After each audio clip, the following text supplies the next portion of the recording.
Hello അസ്സലാമലൈക്കും welcome back to my channel. അപ്പോൾ ഇന്ന് ഞാൻ വന്നിട്ടുള്ളത് നിങ്ങൾക്കെല്ലാവർക്കും യൂസ്ഫുൾ ആയിട്ടുള്ളൊരു വീഡിയോ ആയിട്ടാണ്. ഫ്രൂട്ട്സ് ആയാലും വെജിറ്റബിൾസ് ആയാലും നമുക്ക് ഫ്രിഡ്ജിലോ അല്ലെങ്കിൽ പുറത്തോ എങ്ങനെയാ കുറേ കാലം കേടുകൂടാതെ സ്റ്റോർ ചെയ്ത് വെക്കുക എന്നുള്ളതാണ് ഇന്നത്തെ വീഡിയോയിൽ ഞാൻ കാണിക്കാൻ പോകുന്നത്. പിന്നെ ഒരുപാട് കാര്യങ്ങൾ ഞാൻ ഇതിൽ പറയുന്നുണ്ട്, കുറച്ച് കാര്യങ്ങൾ ഇൻക്ലൂഡ് ചെയ്തിട്ടുണ്ട്. അപ്പോൾ നിങ്ങളെല്ലാവരും വീഡിയോ സ്കിപ്പ് ചെയ്യാതെ മുഴുവനായിട്ട് കാണുക. പിന്നെ നിങ്ങൾ ആദ്യമായിട്ടാണ് എൻ്റെ ഈ ചാനൽ കാണുന്നതെങ്കിൽ ലൈക്ക് ചെയ്യാനും ഷെയർ ചെയ്യാനും സബ്സ്ക്രൈബ് ചെയ്യാനും മറക്കല്ലേ.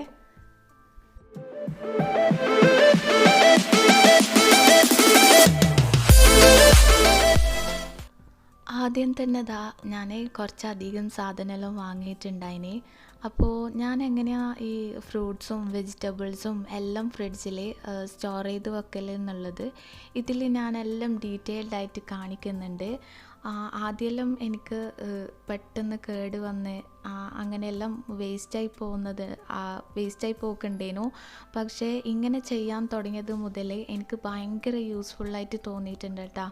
അപ്പോൾ അത് നിങ്ങളുമായിട്ട് ഷെയർ ചെയ്യാമെന്ന് വിചാരിച്ച്. അപ്പോൾ വീഡിയോ എല്ലാവരും സ്കിപ്പ് ചെയ്യാണ്ട് മുഴുവനായിട്ട് കാണണം കേട്ടോ. എല്ലാം ഞാൻ ഡീറ്റെയിൽഡായിട്ട് ഈ ഒരു വീഡിയോയിൽ കാണിക്കുന്നുണ്ട്.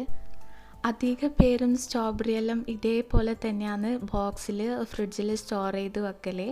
അപ്പോൾ കൂടിപ്പോയ 2 ദിവസമെല്ലാം കഴിഞ്ഞാൽ പെട്ടെന്ന് വാടി അലിഞ്ഞ പോലെയെല്ലാം ആകലുണ്ട്. അപ്പോൾ അതൊന്നും ഇല്ലാണ്ട് നമുക്ക് 2 ആഴ്ച കൂടുതൽ ഒന്നും കേടുകൂടാതെ എങ്ങനെയാണ് ഫ്രിഡ്ജിൽ സ്റ്റോർ ചെയ്ത് വെക്കാന്നുള്ളത് ഞാനിതിൽ ഡീറ്റെയിൽഡായിട്ട് കാണിക്കുന്നുണ്ട്. അപ്പോൾ വീഡിയോ എല്ലാവരും സ്കിപ്പ് ചെയ്യാതെ മുഴുവനായിട്ട് കാണണം കേട്ടോ. അപ്പോൾ ആദ്യം തന്നെ ഞാനൊരു ബൗൾ എടുത്തിട്ട് അതിലേക്ക് മുഴുവൻ സ്ട്രോബെറിയും അതിലേക്ക് ഇട്ട് കൊടുക്കുന്നുണ്ട്. എന്നിട്ട് നമ്മളുടെ സ്ട്രോബെറീൻ്റെ മുകളിലുള്ള ലീഫില്ലേ, അത് മൊത്തത്തിൽ അങ്ങ് കളഞ്ഞു കൊടുക്കുക ഇതേപോലെ.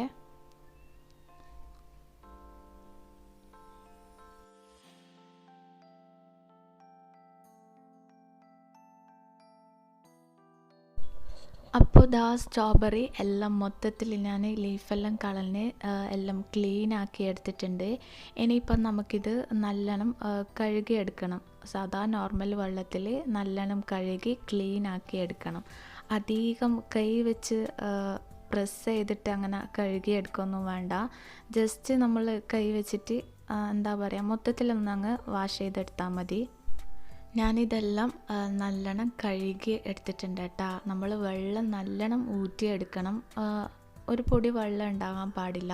പിന്നെ നമ്മൾ തുടച്ചു കൊടുക്കുന്ന ടൈമിൽ ഒരുപാട് വെള്ളമൊന്നും ഉണ്ടാവില്ല, ഇതേപോലെ കളഞ്ഞെടുത്താൽ കേട്ടോ.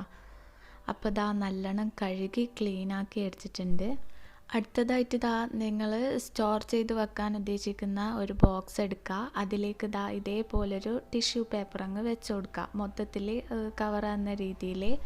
പിന്നെ ഇതേപോലത്തെ ബോക്സ് തന്നെ വേണമെന്ന് നിർബന്ധമൊന്നുമില്ല കേട്ടോ. നിങ്ങളുടെ അടുത്ത് ഏതാണോ എയർ ടൈറ്റ് ആയിട്ട് വെക്കാൻ പറ്റിയിട്ടുള്ള ബോക്സ് അതെടുത്തിട്ട് ഇതേപോലെ ചെയ്തെടുത്താൽ മതി.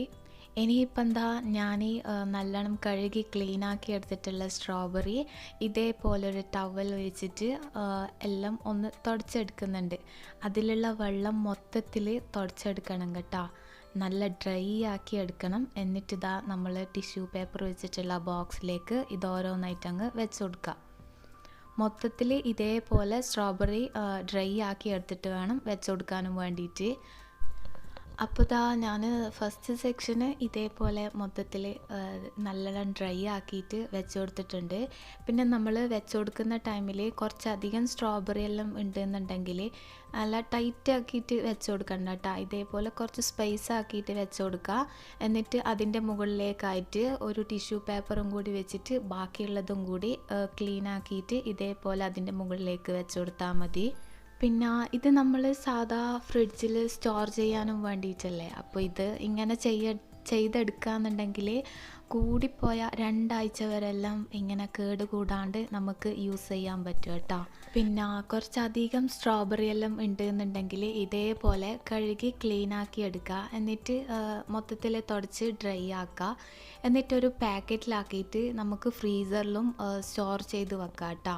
കുറേ കാലം കേടുകൂടാണ്ട് നമുക്ക് സൂക്ഷിച്ച് വെക്കാം ഫ്രീസറിൽ വെക്കാമെന്നുണ്ടെങ്കിൽ. പിന്നെ ഷെയ്ക്ക് അടിക്കാനാണെങ്കിലും പിന്നെ എന്തെങ്കിലും ഡ്രിങ്ക്സ് ആണെങ്കിലും എല്ലാം നമുക്ക് വേണ്ടുന്ന സമയത്ത് പുറത്ത് വെച്ചിട്ട് യൂസ് ചെയ്യാനും പറ്റും. അപ്പോൾ ഇങ്ങനെ ചെയ്ത് നോക്കാത്തവരുണ്ടെങ്കിൽ എന്തായാലും ചെയ്ത് നോക്കട്ടോ, നിങ്ങൾക്ക് ഭയങ്കര യൂസ്ഫുള്ളായിരിക്കും. അപ്പോൾ ദാ സ്ട്രോബെറി മൊത്തത്തിൽ ഞാൻ ഡ്രൈ ആക്കി എല്ലാം ബോക്സിൽ സെറ്റാക്കി വെച്ചിട്ടുണ്ട്. അപ്പോൾ അടുത്തതായിട്ട് ഇതാ ഗ്രേപ്സ് ആണ് കേട്ടോ. ഇത് സാധാ നോർമൽ കഴിക്കുന്ന മുന്തിരിയാണ്, ജ്യൂസ് അടിക്കുന്ന ടൈപ്പല്ല കേട്ടോ. അപ്പോൾ ദാ ഇത് ഞാൻ ഓരോ ഇതളായിട്ട് ഇങ്ങനെ മാറ്റിയെടുക്കുന്നുണ്ട്. ഇതെല്ലാം മൊത്തത്തിൽ ഞാൻ ഇതേപോലെ ആക്കിയെടുക്കുന്നുണ്ട് കേട്ടോ. അപ്പോൾ ഞാനിതെല്ലാം മൊത്തത്തിൽ ഓരോ ഇതളായിട്ട് അതിൻ്റെ കൊമ്പെല്ലാം കളഞ്ഞ് എല്ലാം മൊത്തത്തിൽ മാറ്റിയെടുത്തിട്ടുണ്ട്. ഇനിയിപ്പോൾ എന്താ ഇത് നല്ലോണം കഴുകി ക്ലീനാക്കി എടുക്കുക. അപ്പോൾ ഇതാ ഞാനിതെല്ലാം നല്ലോണം കഴുകി ക്ലീനാക്കി എടുത്തിട്ടുണ്ട്. നല്ലോണം ഡ്രൈ ആക്കി എടുക്കണം കേട്ടോ, എന്താ പറയുക, ഒരു തുള്ളി വെള്ളം ഉണ്ടാകാൻ പാടില്ല. എന്നിട്ട് അടുത്തതായിട്ട് ഇതാ നമ്മൾ സ്റ്റോർ ചെയ്യാനും വേണ്ടിയിട്ട് വെക്കുന്ന ബോക്സ് എടുക്കുക. എന്നിട്ട് എല്ലാം കൂടി മൊത്തത്തിൽ അതിലേക്ക് ഇട്ട് കൊടുക്കുക. നമ്മളിങ്ങനെ ബോക്സിൽ വെച്ച് കൊടുക്കുന്ന ടൈമിൽ ഒട്ടും വെള്ളം ഉണ്ടാകാൻ പാടില്ല കേട്ടോ, ഫുൾ ഡ്രൈ ആക്കിയിട്ട് വേണം വെച്ച് കൊടുക്കാനും വേണ്ടിയിട്ട്. അപ്പോൾ ഞാനെല്ലാം മൊത്തത്തിൽ ബോക്സിലാക്കി സെറ്റാക്കി എടുത്തിട്ടുണ്ട്. ഇങ്ങനെ വെച്ച് കൊടുക്കുകയെന്നുണ്ടെങ്കിൽ നമുക്ക് ആവശ്യമുള്ള ടൈം എടുത്ത് കഴിക്കുകയും ചെയ്യാം. നമുക്ക് എന്താ പറയുക, കേട് കൂടാണ്ട് കുറേ കാലം ഫ്രിഡ്ജിൽ വെച്ച് യൂസ് ചെയ്യാനും പറ്റും. അപ്പോൾ ഇതാ അങ്ങനെ ഇതും സെറ്റായിട്ടുണ്ട്. അടുത്തതായിട്ട് ഇതാ മുന്തിരി തന്നെയാണ്. ഇതിൽ വെള്ള മുന്തിരി, പച്ചമുന്തിരി എന്ന് എല്ലാം പറയും. അപ്പോൾ ഇതും അതേപോലെ തന്നെയാണ് കേട്ടോ ഞാൻ റെഡിയാക്കി എടുക്കുന്നത്. ഇത് ഓരോ ഇതളായിട്ട് ആദ്യം എല്ലാം ഓരോ ഇതളായിട്ട് ഇതിൻ്റെ കൊമ്പെല്ലാം കളഞ്ഞ് വേസ്റ്റെല്ലാം കളഞ്ഞ് മൊത്തത്തിൽ അങ്ങാക്കിയെടുക്കുക. പിന്നെ അധിക പേരും ഇതേപോലെ മുന്തിരിയെല്ലാം വാങ്ങിക്കൊണ്ടുവന്ന് കഴിഞ്ഞാൽ ഒന്നിക്കിൽ അതേപോലെ പുറത്ത് വെക്കും, ഇല്ലാന്നുണ്ടെങ്കിൽ അതേപോലെ ഫ്രിഡ്ജിൽ കയറ്റി വെക്കും. ഇതേപോലെ ചെയ്തെടുക്കാന്നുണ്ടെങ്കിലുണ്ടല്ലോ നമുക്ക് കുറേ കാലം എന്താ പറയുക കേടുകൂടാണ്ട് തന്നെ എന്താ പറയുക വാടിപ്പോവാണ്ട് നമുക്ക് യൂസ് ചെയ്യാൻ പറ്റും. എനിക്ക് ഒരുപാട് യൂസ്ഫുള്ളായിട്ട് തോന്നിയിട്ടുണ്ട് കേട്ടോ. കുറച്ചധികം എല്ലാം ഇങ്ങനെ വാങ്ങി വെക്കുന്നുണ്ടെങ്കിൽ ഇതേപോലെ ചെയ്ത് വെക്കുന്നത് തന്നെയാണ് നല്ലത്. പ്രത്യേകിച്ച് നോമ്പെല്ലാം വരാൻ പോവല്ലേ, അന്നേരം നമുക്ക് തീരെ ടൈം ഉണ്ടാവില്ല. അപ്പോൾ ആദ്യമെല്ലാം ഇങ്ങനെ ചെയ്തു വെക്കാന്നുണ്ടെങ്കിൽ നമുക്ക് ഒരുപാട് ടൈം സേവ് ആവുന്ന പോലെ തോന്നും കേട്ടോ. അപ്പോൾ ഇങ്ങനെ ചെയ്ത് നോക്കാത്തവരുണ്ടെങ്കിൽ ചെയ്ത് നോക്കുക. പിന്നെ ആദ്യമെല്ലാം ഞാനും അങ്ങനെ തന്നെയായിരുന്നു, കൊണ്ടുവന്ന പാട് അങ്ങനെ വെക്കും, പിന്നെ കേടായി അധികം വേസ്റ്റായി പോക്കന്നെയാണ്. ഇതെല്ലാം പിന്നെ ഞാൻ എൻ്റെ ഉമ്മാൻ്റെ അടുത്തുനിന്ന് പഠിച്ചതാണ് കേട്ടോ. അപ്പോൾ പിന്നെ തൊട്ട് ഇങ്ങനെ ചെയ്യാൻ തുടങ്ങിയാലും എനിക്ക് ഒരുപാട് യൂസ്ഫുള്ളായിട്ട് തോന്നിയിന്. അപ്പോൾ ഇതാ എല്ലാം മൊത്തത്തിൽ ഞാൻ കഴുകി ക്ലീനാക്കി എല്ലാം ഡ്രൈ ആക്കി എടുത്തിട്ടുണ്ട്. നമ്മളെ മുന്തിരിയിൽ വെള്ളം ഉണ്ടാകാൻ പാടില്ല കേട്ടോ. അതേപോലെ തന്നെ നമ്മൾ ഇട്ട് വെക്കുന്ന ബോക്സിലും വെള്ളം ഉണ്ടാകാൻ പാടില്ല. ഇതേപോലെ തുടച്ചിട്ട് വേണം ഇട്ട് കൊടുക്കാനും വേണ്ടിയിട്ട്. അപ്പോൾ ഇതാ ഇതും ഞാൻ കവർ ചെയ്ത് വെക്കുന്നുണ്ട്. പിന്നെ നോമ്പെല്ലാം വരാൻ പോക്കല്ലേ, ആ ടൈമിൽ ഇതേപോലെ ഫ്രൂട്ട്സ് എല്ലാം ഫ്രഷായി കഴുകി സെറ്റാക്കി വെക്കാന്നുണ്ടെങ്കിൽ നോമ്പിൻ്റെ ടൈമിൽ നമുക്ക് എളുപ്പമായിരിക്കും കേട്ടോ. അത് ഫ്രൂട്ട്സ് എല്ലാം കട്ട് ചെയ്ത് വെക്കാന്നുണ്ടെങ്കിൽ നമുക്ക് ജ്യൂസ് അടിക്കാനായാലും ഫ്രൂട്ട്സ് കഴിക്കാനായാലും ഇതേപോലെ പ്ലേറ്റിൽ പെട്ടെന്ന് എടുത്ത് സെർവ് ചെയ്യാമല്ലോ. അപ്പോൾ നോമ്പിന് മുന്നേ ഇതേപോലെ എല്ലാം ചെയ്ത് വെക്കാന്നുണ്ടെങ്കിൽ ആ ഒരു ടൈമിലുള്ള തിരക്ക് പിടിച്ച സമയമാണ്, റഷായിട്ടുള്ള കാര്യങ്ങളെല്ലാം നമുക്ക് കുറച്ച് കുറഞ്ഞ് കിട്ടും കേട്ടോ. അപ്പോൾ ഇതേപോലെ ട്രൈ ചെയ്ത് നോക്കാത്തവർ ഒന്ന് ട്രൈ ചെയ്ത് നോക്കുക. പിന്നെ ആ നോമ്പിൻ്റെ ടൈമിൽ ഇങ്ങനെയെല്ലാം ചെയ്ത് വെക്കാമെന്ന് വിചാരിച്ചാൽ സമയം കിട്ടൂലല്ലോ. കാരണം നമ്മൾ നിസ്കാരവും ഓത്തും അങ്ങനെയെല്ലാം കുറേ ടൈം സ്പെൻഡ് ചെയ്യാനുള്ള ടൈമല്ലേ.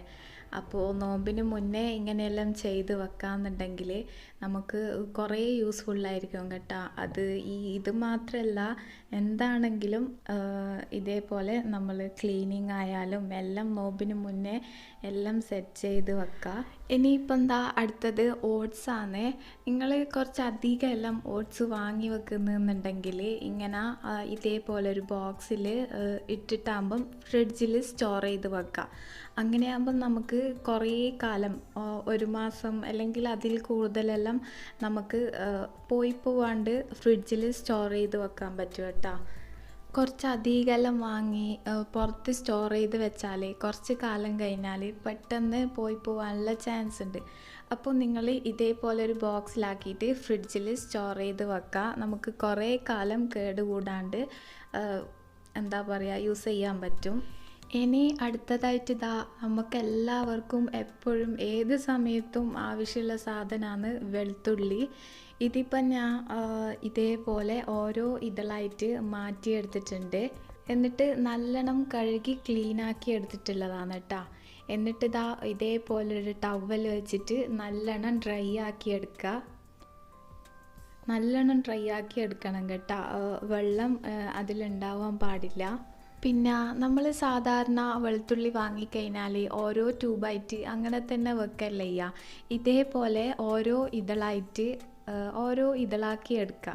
എന്നിട്ട് നമുക്ക് പുറത്ത് സ്റ്റോർ ചെയ്ത് വെക്കാം. ഇല്ലാന്നുണ്ടെങ്കിൽ ഇതേപോലെ കഴുകി ക്ലീനാക്കി ഡ്രൈ ആക്കിയിട്ടാകുമ്പം ഫ്രിഡ്ജിൽ സ്റ്റോർ ചെയ്ത് വെക്കാം. ഇതിപ്പം ഞാൻ ഫ്രിഡ്ജിൽ സ്റ്റോർ ചെയ്ത് വെക്കാനും വേണ്ടിയിട്ടാണ് ഇതേപോലെ കഴുകി ക്ലീനാക്കി ഡ്രൈ ആക്കി എടുക്കുന്നത് കേട്ടോ. വെളുത്തുള്ളിയെല്ലാം ഇതേപോലെ ഇതളാക്കി തൊലിയെല്ലാം കളഞ്ഞ് അരച്ച് വെക്കുന്നവരുണ്ട്. ഞാൻ അങ്ങനെ വെക്കലില്ല കേട്ടോ. എനിക്ക് ഫ്രഷ് ആയിട്ട് യൂസ് ചെയ്യാൻ തന്നെയാണ് ഇഷ്ടം. അതുകൊണ്ട് ഇതേപോലെ കഴുകി ക്ലീനാക്കിയിട്ട് ഇതേപോലെ ഒരു ബോക്സിൽ ഇട്ട് വെക്കലാണ്. ഇങ്ങനെ വെച്ചുകൊടുത്താലും തൊലി കളഞ്ഞാലും ഇല്ലെങ്കിലും എന്താ പറയുക കുറേ കാലം നിൽക്കും കേട്ടോ, കേടും ഒന്നും ഉണ്ടാവില്ല. ഇതിപ്പം ഞാൻ ഇങ്ങനെ തന്നെ ഇട്ട് കൊടുക്കലാണ് ഒരു ബോക്സിലേക്ക്. പിന്നെ ഞാൻ കുറച്ച് എന്താ പറയുക തൊലിയെല്ലാം കളഞ്ഞ് പെട്ടെന്ന് എടുക്കാനും വേണ്ടിയിട്ട് അങ്ങനെ കുറച്ച് വേറൊരു ബോക്സിലും ആക്കി വെക്കുന്നുണ്ട്. പിന്നെ നോമ്പിന് മുന്നേ ഇങ്ങനെയെല്ലാം ചെയ്ത് ഫ്രിഡ്ജിൽ സ്റ്റോർ ചെയ്ത് വെച്ചാൽ നോമ്പിൻ്റെ സമയത്ത് നമ്മൾ സ്നാക്സ് ആയാലും ഫുഡായാലും റെഡിയാക്കുന്ന ടൈമിൽ നമുക്ക് എല്ലാം പെട്ടെന്ന് എടുത്തിട്ട് യൂസ് ചെയ്യാൻ പറ്റും. ആ ഒരു റഷായ ടൈമിൽ പണികളെല്ലാം ഒരുപാട് എളുപ്പമായിട്ട് തോന്നും കേട്ടോ. ഇതേപോലെ ഫ്രിഡ്ജിൽ സ്റ്റോർ ചെയ്ത് വെക്കാന്നുണ്ടെങ്കിൽ നമുക്ക് കുറേ കാലം കേട് കൂടാതെ യൂസ് ചെയ്യാൻ പറ്റും കേട്ടോ. കുറച്ചധികം വാങ്ങി വെക്കുന്നുണ്ടെങ്കിൽ ഇതേപോലെ ചെയ്തെടുത്താൽ മതി. പിന്നെ വെളുത്തുള്ളിയുടെ തൊലിയെല്ലാം കളഞ്ഞ് അരച്ച് വെച്ചിട്ട് ഒരു ബോക്സിലാക്കി വെക്കാന്നുണ്ടെങ്കിൽ അങ്ങനെയും ചെയ്തു വെക്കാം കേട്ടോ. പക്ഷെ ഞാൻ അങ്ങനെ ചെയ്തു വെക്കുന്നില്ല. ഞാൻ രണ്ട് രീതിയിലാണ് കേട്ടോ. കുറച്ചധികം വെളുത്തുള്ളി തൊലി കളഞ്ഞിട്ടുണ്ട്. പിന്നെ നല്ലോണം ക്ലീനാക്കി ഡ്രൈ ആക്കിയിട്ട് ഇതേപോലെ ഒരു ബോക്സിൽ എടുത്ത് വെക്കുന്നുണ്ട്. എല്ലാം ഈസി തന്നെയാണ് കേട്ടോ. അപ്പോൾ ബാക്കിയെല്ലാം നിങ്ങളുടെ ഇഷ്ടം പോലെ ചെയ്തെടുക്കുക. ഇങ്ങനെ ചെയ്യാൻ ഇഷ്ടപ്പെടുന്നവരാണെങ്കിൽ ഇങ്ങനെ ചെയ്തെടുക്കുക. എനിക്ക് ഫ്രഷ് ആയിട്ട് യൂസ് ചെയ്യുന്നതാണ് കേട്ടോ ഇഷ്ടം. അതുകൊണ്ട് ഞാൻ ഇതേപോലെ ചെയ്ത് വെക്കുന്നതേ ഉള്ളൂ. രണ്ടും എളുപ്പമാണ് കേട്ടോ ചെയ്തെടുക്കാൻ. നോമ്പിന് മുന്നേ ഇങ്ങനെയെല്ലാം റെഡിയാക്കി വെക്കുക. നമുക്ക് ഒരുപാട് ടൈം ലാഭിക്കാൻ പറ്റും കേട്ടോ. ഇനി അടുത്തതായിട്ട് ഇഞ്ചിയാണ്. ഇഞ്ചി ഞാൻ മൊത്തത്തിലൊരു ബൗളിലേക്ക് മാറ്റി കൊടുത്തിട്ടുണ്ട്. ഇനിയിപ്പം ഇതിൻ്റെ മണ്ണെല്ലാം കളഞ്ഞ് മൊത്തത്തിൽ കഴുകി ക്ലീനാക്കി ഇതിൻ്റെ പുറം ഭാഗത്തുള്ള തൊലിയെല്ലാം ഞാൻ മൊത്തത്തിൽ കളഞ്ഞെടുക്കുന്നുണ്ട്. അപ്പോൾ ഇതിപ്പം ഞാൻ കുറച്ച് മാത്രമേ ആക്കി കാണിക്കുന്നുള്ളൂ കേട്ടോ. നിങ്ങൾ ചെയ്തെടുക്കുമ്പം കുറച്ചധികം തന്നെ ചെയ്തിട്ട് ഇതേപോലെ ഫ്രിഡ്ജിൽ സ്റ്റോർ ചെയ്ത് വെക്കാന്നുണ്ടെങ്കിൽ 1 മാസം 2 മാസം എല്ലാം കേട് കൂടാണ്ട് നമുക്ക് കുറേ കാലം സൂക്ഷിച്ച് വെക്കാൻ പറ്റും കേട്ടോ. പുറത്ത് വെക്കണ്ട, ഇങ്ങനെ ചെയ്തിട്ട് ഫ്രിഡ്ജിൽ സ്റ്റോർ ചെയ്ത് വെക്കാന്നുണ്ടെങ്കിൽ നമുക്ക് ഒരുപാട് കാലം കേട് കൂടാതെ സൂക്ഷിച്ച് യൂസ് ചെയ്യാൻ പറ്റും. അപ്പോൾ കഴുകി ക്ലീനാക്കി എടുത്തിട്ടുള്ള ഇഞ്ചി ഇതേപോലൊരു ടവൽ വെച്ചിട്ട് അതിൻ്റെ പുറത്തുള്ള വെള്ളമെല്ലാം മൊത്തത്തിൽ ഡ്രൈ ആക്കി എടുക്കുക.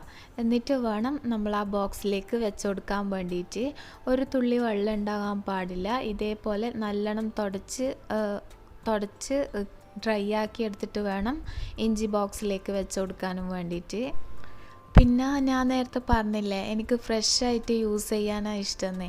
അതുകൊണ്ടാണ് ഞാനിങ്ങനെ കഴുകി ക്ലീനാക്കിയിട്ട് ഫ്രിഡ്ജിൽ സ്റ്റോർ ചെയ്ത് വെക്കുന്നത്. ഇതാകുമ്പം നമുക്ക് അങ്ങനെ എടുത്തിട്ട് അരച്ചിട്ട് നമ്മളെ കറികളിൽ ചേർത്ത് കൊടുത്താൽ മതിയല്ലോ, സിമ്പിളല്ലേ. ഇനിയിപ്പം നിങ്ങൾക്ക് ഇതെല്ലാം അരച്ചിട്ടാണ് വെക്കണമെന്നുണ്ടെങ്കിൽ ഞാൻ നേരത്തെ ചെയ്ത പോലെ വെളുത്തുള്ളി തോല് കളഞ്ഞ് ഇതേപോലെ ഇഞ്ചിയും വെളുത്തുള്ളിയും തോല് കളഞ്ഞ് രണ്ടും ഒരുമിച്ച് അരച്ചിട്ട് എന്താ പറയുക വെള്ളമൊന്നുമില്ലാത്ത ഡ്രൈ ആയിട്ടുള്ളൊരു ബോട്ടിലിൽ ഇട്ടിട്ട് ഫ്രിഡ്ജിൽ സ്റ്റോർ ചെയ്ത് വെച്ചാലും മതി. ഏതാണോ നിങ്ങൾക്കിഷ്ടം അതേപോലെ നിങ്ങൾ ചെയ്തെടുക്കുക. രണ്ട് രീതിയിലായാലും നമുക്ക് പെട്ടെന്ന് ചെയ്തെടുക്കാൻ പറ്റുന്നത് തന്നെയാണ്. അപ്പോൾ അതൊക്കെ നിങ്ങളുടെ ഇഷ്ടം പോലെ നോക്കിയിട്ട് ചെയ്ത് കൊടുക്കുക. അപ്പോൾ ഇതും ഞാനൊരു ബോക്സിൽ കവർ ചെയ്തിട്ട് വെച്ച് കൊടുക്കുന്നുണ്ട്. അടുത്തത് തക്കാളിയാണ്. തക്കാളിയെല്ലാം നമ്മൾ ഫ്രിഡ്ജിൽ ഒരു 2 ആഴ്ച കൂടുതലെല്ലാം വെച്ച് കഴിഞ്ഞാൽ ഓരോന്നെല്ലാം ഓരോരോ ഭാഗത്ത് കേട് വരാനുള്ള ചാൻസ് ഉണ്ട്. അപ്പോൾ അതൊന്നും ഇല്ലാണ്ടിരിക്കാൻ ഇതേപോലെ ചെയ്യാം കേട്ടോ. എന്നാൽ നമുക്ക് കേട് കൂടാണ്ട് തക്കാളി എന്താ പറയുക യൂസ് ചെയ്യുക. അപ്പോൾ ഞാൻ ഈ തക്കാളി മൊത്തത്തിൽ കഴുകി ക്ലീനാക്കി എടുത്തിട്ടുണ്ട്. എന്നിട്ട് ഇതേപോലൊരു ടവൽ വെച്ചിട്ട് വെള്ളം മൊത്തത്തിൽ ഡ്രൈ ആക്കി എടുക്കുക. ഒട്ടും വെള്ളം ഉണ്ടാകാൻ പാടില്ല. ഇതേപോലെ മൊത്തത്തിൽ തുടച്ച് ഡ്രൈ ആക്കി എടുത്തിട്ട് നമുക്ക് ഇതേപോലൊരു ബോക്സിൽ വെച്ച് കൊടുക്കാം. എന്നാൽ ഇങ്ങനെ ചെയ്തെടുക്കാന്നുണ്ടെങ്കിൽ നമ്മളെ തക്കാളിക്ക് ഒരു കേടും ഒരു പാടും ഒന്നും ഉണ്ടാവില്ല കേട്ടോ. നമുക്കത് കഴിയുന്നത് വരെ നല്ല രീതിയിൽ യൂസ് ചെയ്തിട്ട് എന്താ പറയുക ഉപയോഗിക്കാൻ പറ്റും കേട്ടോ. അപ്പോൾ നിങ്ങൾ ഇങ്ങനെ ഒന്ന് ട്രൈ ചെയ്ത് നോക്കാം. പിന്നെ ഇതെല്ലാം ഞാൻ യൂസ് ചെയ്തിട്ട് എനിക്ക് പെർഫെക്റ്റായിട്ട് യൂസ്ഫുള്ളായിട്ട് തോന്നിയോണ്ടാണ് നിങ്ങളടുത്ത് ഞാൻ ഷെയർ ചെയ്യുന്നത്. അപ്പോൾ തക്കാളി മൊത്തത്തിൽ ഞാൻ തുടച്ച് എല്ലാം മൊത്തത്തിൽ ഡ്രൈ ആക്കി എടുത്തിട്ടുണ്ട്. ഇതിപ്പോൾ ഇനിയിപ്പം ഇത് ഫ്രിഡ്ജിൽ സ്റ്റോർ ചെയ്ത് വെക്കുക. കുറേ കാലം നമുക്ക് കേടുകൂടാണ്ട് യൂസ് ചെയ്യാൻ പറ്റും കേട്ടോ. അപ്പോൾ ഇങ്ങനെയൊന്നും ചെയ്ത് നോക്കാത്തവരുണ്ടെങ്കിൽ ഒന്ന് ട്രൈ ചെയ്ത് നോക്കട്ടോ. നിങ്ങൾക്ക് ഭയങ്കര യൂസ്ഫുള്ളായിരിക്കും. അടുത്തത് കറിവേപ്പിലയാണ്.